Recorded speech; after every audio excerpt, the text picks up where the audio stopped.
भगवान शिव केवल संहार के देवता ही नहीं बल्कि करुणा और कृपा के भी प्रतीक हैं। उनकी उपासना से जीवन में सफलता, सुख, शांति और आत्मिक उन्नति प्राप्त होती है। शिव मंत्रों की शक्ति अद्भुत होती है, लेकिन कुछ मंत्र ऐसे होते हैं जो साधक को अपार दिव्यता और ऊर्जा प्रदान करते हैं। इन्हीं में से एक है शक्ति पंचाक्षर स्तुति, जो शिव और शक्ति दोनों की आराधना का अद्भुत संयोग है। यह स्तोत्र न केवल शिव की कृपा प्राप्त करने का माध्यम है, बल्कि यह साधक के भीतर जागरूकता और आध्यात्मिक ऊर्जा का संचार भी करता है। शक्ति पंचाक्षर स्तुति भगवान शिव के पवित्र पंचाक्षर मंत्र नमः शिवाय पर आधारित है। यह स्तुति शिव के 5 प्रमुख तत्वों पृथ्वी, जल, अग्नि, वायु और आकाश का प्रतिनिधित्व करती है। जब साधक इस स्तोत्र का नियमित जाप करता है तो उसके भीतर दिव्य चेतना का जागरण होता है और उसका मनोबल, आत्मविश्वास और ऊर्जा बढ़ती है। यह स्तोत्र कुंडलिनी जागरण के लिए भी अत्यंत प्रभावशाली माना जाता है, क्योंकि यह शरीर के विभिन्न चक्रों को सक्रिय करता है और व्यक्ति को ब्रह्मांडीय ऊर्जा से जोड़ता है।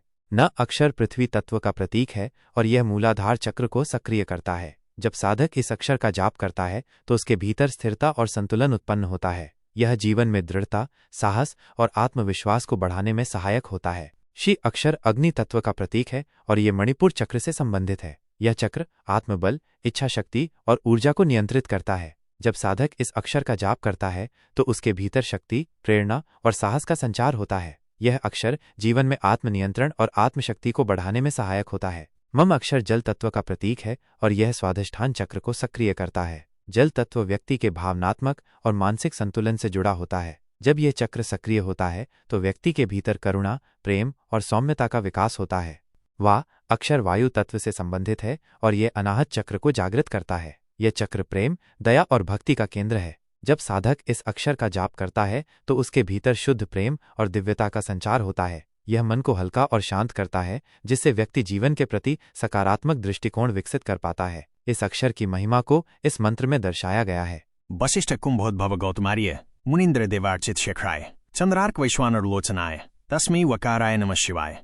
यह अक्षर आकाश तत्व का प्रतीक है और यह विशुद्ध चक्र को जागृत करता है। यह चक्र संचार, अभिव्यक्ति और आध्यात्मिकता का केंद्र होता है। जब साधक इस अक्षर का जाप करता है तो उसकी चेतना का विस्तार होता है और वह ब्रह्मांडीय ऊर्जा से जुड़ने लगता है। यह व्यक्ति को आत्म साक्षात्कार की ओर अग्रसर करता है। इस अक्षर की महिमा को इस श्लोक में व्यक्त किया गया है। यज्ञ स्वरूपाय जटाधराय पिनाकहस्ताय सनातनाय दिव्याय देवाय दिगंबराय तस्मै इकाराय नमः शिवाय।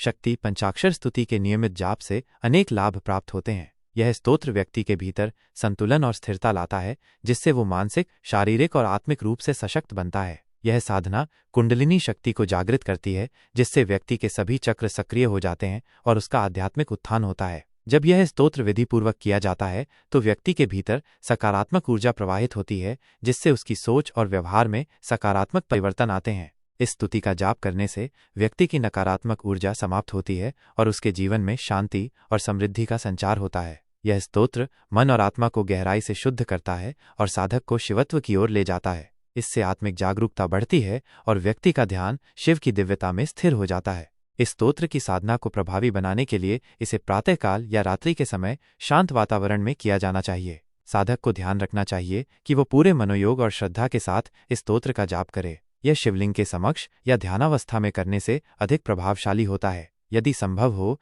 तो इसे कम से कम 108 बार जाप करना चाहिए, जिससे इसके सकारात्मक प्रभाव शीघ्र ही दृष्टिगोचर होने लगते हैं।